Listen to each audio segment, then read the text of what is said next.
Alright, in my last video, I told you that 23 people is enough for a 50-50 shot at a shared birthday. Now, let us prove it. And I am telling you that the method is more satisfying than the result. Now, come to it.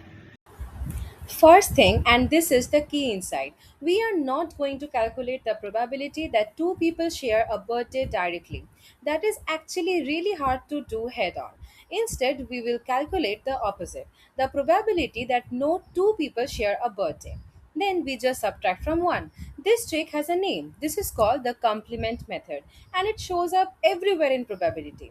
So our target is basically probability of at least one match is equals to 1 minus probability of no match at all. Okay, now let us build this probability of no match part. Imagine people walking into a room one at a time.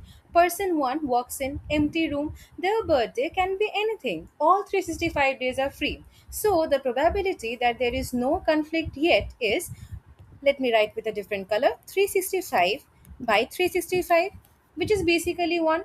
Now imagine person 2 walks in. For no match, their birthday has to be a different number from person 1. So there are 364 days left out of 365. So we will write 364 by 365. Now imagine person 3 walks in. Two birthdays are already taken. They have 363 save days then. So this will be 363 by 365. Now can you see the pattern? Each new person has one fewer save day. So for n people, the probability of no match at all will be what? 365 minus n minus 1 by 365. Now can you see that 365 minus n minus 1 is basically minus n plus 1, right? So now this whole thing, whole chain of fractions can be written in proper notation as 365 factorial divided by 365 minus n factorial into 365 to the power n. Now if I explain you this 365 factorial, let us see here. What is this 365 factorial? 365 factorial is basically 365 into 364 into 363, and it goes on till what? 365 minus n plus 1, then again 365 minus n, and then it will go on till 2 into 1, right? So this is how the factorial works. Now see, for I need till this number, till this term 365 minus n plus 1, because that is in the numerator, right? So now if I want to cancel these all the terms, then I need to divide by 365 minus n factorial.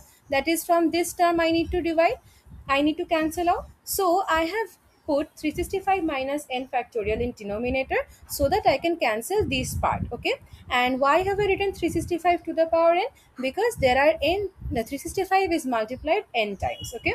So do not let this factorial scare you. It is just a compact way of writing this long chain of fractions. Now let us actually plug in 23 and see what happens. If I plug in the n to be 23, then we will see that probability of no match we will get to be 0.4927. Now you can try it out in your home this too. Okay, now this is basically what, 49.27%.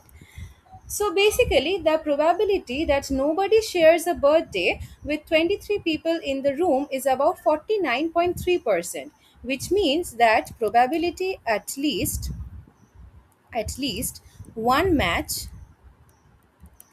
will be equals to 1 minus 0.4927, which is equals to 0.5073, which can be approximated to 50.73%.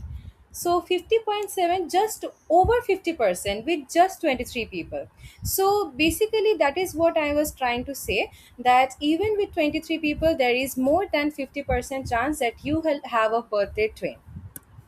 That is all.